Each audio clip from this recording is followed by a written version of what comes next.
स्वागत आहे आमच्या यूट्यूब चॅनलमध्ये. आज आपण पाहणार जनरल नॉलेजचे काही प्रश्न. सर्व स्पर्धा परीक्षांसाठी उपयुक्त असणारे जनरल नॉलेजचे प्रश्न. तर चला सुरू करूया.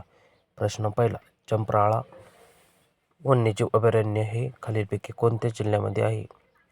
ऑप्शन क्रमांक 1 नंदुरबार, 2 गोंदिया, 3 गडचिरोली, 4 अमरावती. या प्रश्नाचे योग्य उत्तर आहे ऑप्शन क्रमांक 3 गडचिरोली. चंप्राळा वन्यजीव अभयारण्य हे गडचिरोली या जिल्ह्यामध्ये स्थित आहे. प्रश्न क्रमांक 2. महाराष्ट्रातील तलावांचा जिल्हा म्हणून कोणत्या जिल्ह्यास ओळखले जाते? ऑप्शन क्रमांक 1 भंडारा, 2 गोंदिया, 3 गडचिरोली, 4 अमरावती. या प्रश्नाचे योग्य उत्तर आहे ऑप्शन क्रमांक 1 भंडारा. महाराष्ट्रातील तलावांचा जिल्हा म्हणून भंडारा या जिल्ह्यास ओळखले जाते. प्रश्न क्रमांक 3. भारतरत्न या पुरस्काराची सुरुवात कोणत्या वर्षी करण्यात आली होती? ऑप्शन क्रमांक 1 1949, 2 1952, 3 1954, 4 1955. या प्रश्नाचे योग्य उत्तर आहे ऑप्शन क्रमांक 3 1954. भारतरत्न या पुरस्काराची सुरुवात 1954 या वर्षी करण्यात आली होती. प्रश्न क्रमांक 4. बटाट्याची चाळ हे पुस्तक खालीलपैकी कोणत्या लेखकाचे आहे? ऑप्शन क्रमांक 1 वि. वा. शिरवाडकर, 2 पु. ल. देशपांडे, 3 शिवाजी सावंत, 4 लक्ष्मण माने. या प्रश्नाचे योग्य उत्तर आहे ऑप्शन क्रमांक 2 पु. ल. देशपांडे. बटाट्याची चाळ हे पुस्तक खालीलपैकी पु. ल. देशपांडे या लेखकांचे आहे. प्रश्न क्रमांक 5. आधुनिक भारताचे जनक असे कोणास म्हणतात? ऑप्शन क्रमांक 1 दादाभाई नौरोजी, 2 महात्मा गांधी, 3 महात्मा ज्योतिबा फुले, 4 राजाराम मोहन रॉय. या प्रश्नाचे योग्य उत्तर आहे ऑप्शन क्रमांक 4 राजाराम मोहन रॉय.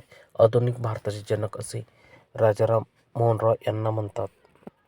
प्रश्न क्रमांक 6. आधुनिक भारताचे शिल्पकार असे कोणास म्हणतात? ऑप्शन क्रमांक 1 दादाभाई नौरोजी, 2 महात्मा गांधी, 3 पंडित नेहरू, 4 राजाराम मोहन रॉय. या प्रश्नाचे योग्य उत्तर आहे ऑप्शन क्रमांक 3 पंडित नेहरू. आधुनिक भारताचे शिल्पकार असे पंडित नेहरू यांना म्हणतात.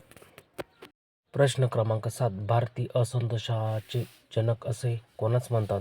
ऑप्शन क्रमांक 1 लोकमान्य टिळक, 2 महात्मा गांधी, 3 पंडित नेहरू, 4 राजाराम मोहन रॉय. या प्रश्नाचे योग्य उत्तर आहे ऑप्शन क्रमांक 1 लोकमान्य टिळक. लोकमान्य टिळक यांना भारतीय असंतोषाचे जनक असे म्हणतात. प्रश्न क्रमांक 8. भारतीय अर्थशास्त्राचे जनक असे कोणास म्हणतात? ऑप्शन क्रमांक 1 लोकमान्य टिळक, 2 महात्मा गांधी, 3 दादाभाई नौरोजी, 4 राजाराम मोहन रॉय. या प्रश्नाचे योग्य उत्तर आहे ऑप्शन क्रमांक 3 दादाभाई नौरोजी. भारतीय अर्थशास्त्राचे जनक असे दादाभाई नौरोजी यांना म्हणतात. प्रश्न क्रमांक 9. इराणी कप ही स्पर्धा कोणत्या खेळाशी संबंधित आहे?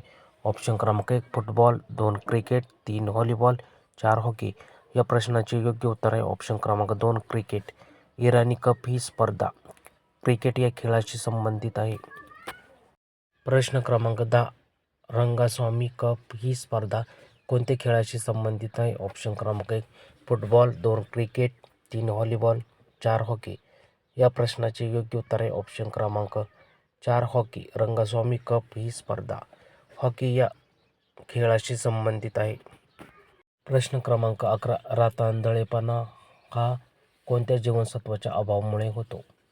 ऑप्शन क्रमांक 1 जीवनसत्व अ, 2 जीवनसत्व ब, 3 जीवनसत्व क, 4 जीवनसत्व ड. या प्रश्नाचे योग्य उत्तर आहे ऑप्शन क्रमांक 1 जीवनसत्व अ. रातांधळेपणा हा रोग प्रामुख्याने जीवनसत्व अ या जीवनसत्वाच्या अभावामुळे होतो. प्रश्न क्रमांक 12. मानवी श्वसन प्रक्रियेमध्ये कोणता वायू आत घेतला जातो? ऑप्शन क्रमांक 1 nitrogen, 2 hydrogen, 3 oxygen, 4 carbon dioxide. या प्रश्नाचे योग्य उत्तर आहे ऑप्शन क्रमांक 3 ऑक्सिजन. मानवी श्वसन प्रक्रियेमध्ये ऑक्सिजन हा वायू आत घेतला जातो. प्रश्न क्रमांक 13.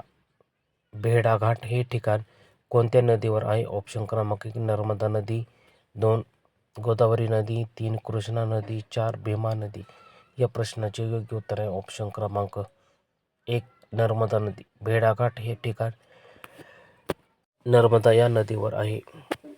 प्रश्न क्रमांक 14. रक्तातील हिमोग्लोबिन कशासाठी आवश्यक आहे? ऑप्शन क्रमांक 1 रोगप्रतिकारक, 2 श्वसनासाठी, 3 पचनासाठी, 4 ऑक्सिजन वहनासाठी. या प्रश्नाचे योग्य उत्तर आहे ऑप्शन क्रमांक 4 ऑक्सिजन वहनासाठी. रक्तातील हिमोग्लोबिन हे रक्तातील ऑक्सिजन वाहण्यासाठी आहे. प्रश्न क्रमांक 15 प्रकाशाचा वेग हा सर्वात जास्त कोणत्या माध्यमामध्ये असतो? ऑप्शन क्रमांक 1 हवा, 2 निर्वात,